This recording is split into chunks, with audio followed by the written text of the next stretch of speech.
¿Dónde estuvo Jesús 3 días después de su bautismo? Esta pregunta, que para cualquier cristiano pudiera ser muy fácil de responder en un principio, es sin embargo para otras personas una supuesta contradicción de la Biblia, concretamente la número 99. Pues ellos plantean lo siguiente, hacen la pregunta de dónde estaba Jesús 3 días después de que se bautizara, y dicen, fijaros, Marcos 1, 12, 13 dice que después de su bautismo, lo que podemos leer a continuación, inmediatamente el Espíritu lo impelió a irse al desierto, de modo que él continuó en el desierto 40 días. Dicen, fijaros, aquí claramente se ve que después de su bautismo, el Espíritu Santo hace que él se vaya al desierto. Pero claro, cuando vamos a Juan 1:35 dice algo diferente, dice, el primer día después de su bautismo, Jesús seleccionó a 2 de sus discípulos.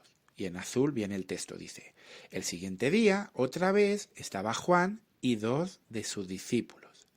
Dicen, el segundo día Jesús fue a Galilea y seleccionó 2 discípulos más. Citan Juan 1, 43, 45, que dice, el siguiente día quiso Jesús ir a Galilea y halló a Felipe, al cual dijo, sígueme. Y era Felipe de Bethsaida, la ciudad de Andrés y de Pedro. Felipe halló a Natanael.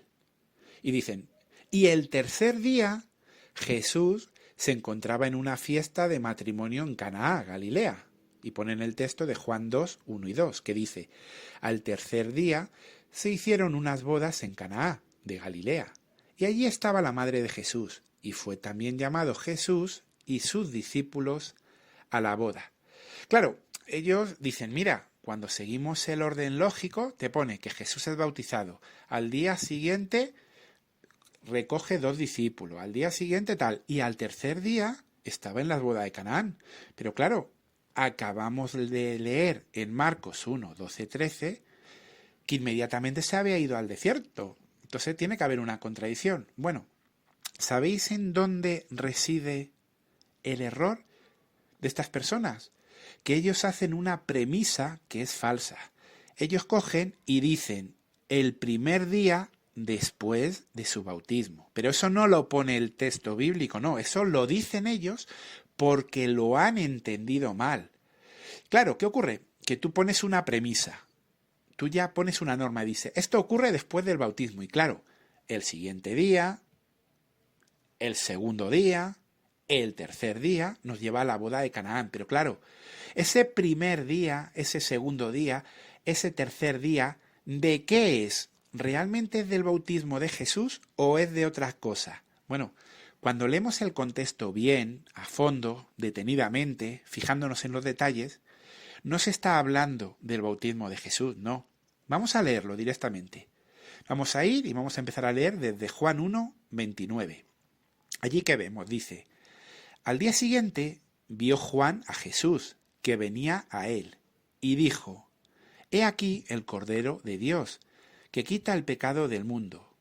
Este es aquel de quien yo dije, después de mí viene un varón, el cual es antes de mí, porque era primero que yo.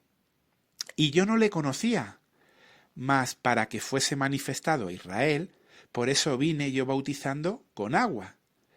Y este texto es importante ahora, este versículo. También dio Juan testimonio diciendo, vi al Espíritu que descendía, o sea, descendía, está en pasado, que descendía del cielo como paloma y permaneció sobre él. Claro, aquí Juan está diciendo que ya había sucedido el bautismo, que esa paloma que él vio es algo que había ocurrido, algo del pasado. De hecho, él sigue hablando.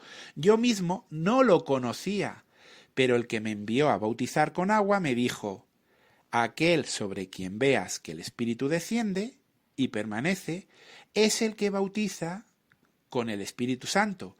Y yo le he visto, ya ha ocurrido, y he dado testimonio de que este es el Hijo de Dios. Claro, cuando volvemos a la supuesta objeción que planteaban estas personas, que decían, claro, el primer día después de su bautismo, no. Juan 1.35 está diciendo el primer día después de ese testimonio que Juan da. El asunto es que Jesús, como nos dice Marcos, después de su bautismo se va 40 días al desierto. Y después de esos 40 días, él quiere ir a Galilea. Sí, él va a ir a Galilea. Tiene cosas que hacer allí. Pero antes pasa por donde está Juan. Y cuando pasa por ahí, ocurre lo que estas personas mencionan. Sí, que ve a Juan, que Juan da el testimonio, claro, y él empieza a coger discípulos.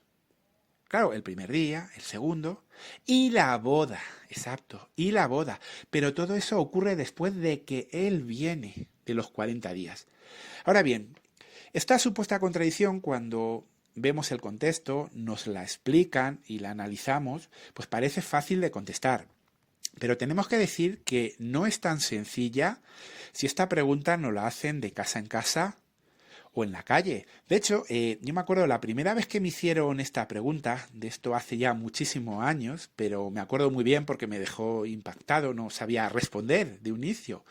Fue un conocido que tengo en Jordania, él se llama Malek, aprovecho para mandarle un saludo si está viendo ahora mismo este video. Pues él me hizo esa pregunta, me dijo, oye, mira, es que a mí no me cuadran los evangelios. Él es musulmán y pues está muy familiarizado con el tema de las contradicciones de la Biblia y me citó esta. Y claro, yo empecé a verla y decía, ay, pues no me cuadra. Sí, porque es verdad, aquí está Juan, el primer día, el segundo, las bodas de Canaán. Claro, cuando ya empecé a leerlo más despacito, con calma, digo, uy, pero es que aquí, ¿por qué usa Juan el verbo en pasado? No entiendo.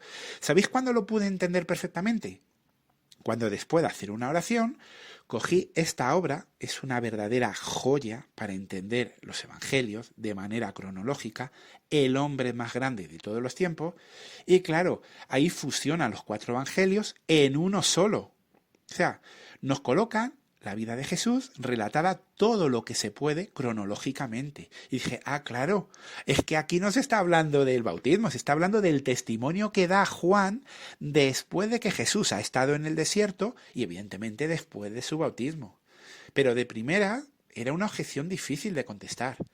Y bueno, ¿por qué os cuento esto? Porque a veces cuando vemos con personas así, musulmanas, mormones, que ponen objeciones de la Biblia, va a haber algunas que de primeras no vamos a tener la respuesta. Seamos sinceros y digámosle, pues permítame que le busque la respuesta y el próximo día se la doy. Porque si intentamos dar respuestas que no son convincentes o dar nuestra opinión, ¿sabéis qué va a pasar? Que creamos un efecto contrario. Esas personas se van a dar cuenta que no sabemos la respuesta y se quedan con la idea de que como no sabemos, mentimos, que no somos sinceros, no. Tomémonos nuestro tiempo, investiguémoslo. Cuando las contradicciones estén relacionadas con los evangelios, acudamos a esta obra maravillosa, el hombre más grande de todos los tiempos. O también al libro Jesús, el camino, la verdad y la vida. Ambos libros que yo recomiendo a todo el mundo que por favor lo lean, porque explican muy bien los evangelios, la vida de Jesús, ordenada todo lo que se puede cronológicamente, y al hacerlo así desaparecen todas las supuestas contradicciones. Y bueno, pues hasta aquí con este video. Ya hemos contestado una nueva contradicción, estamos a punto de acabar la 101. Así que nada, como siempre, pediros por favor que me podáis apoyar dando like al video, suscribiéndose al canal. Pues de esa manera el algoritmo de YouTube hará llegar esa información a más personas. Un saludo a todos aquí desde Madrid, España, y que Jehová os bendiga.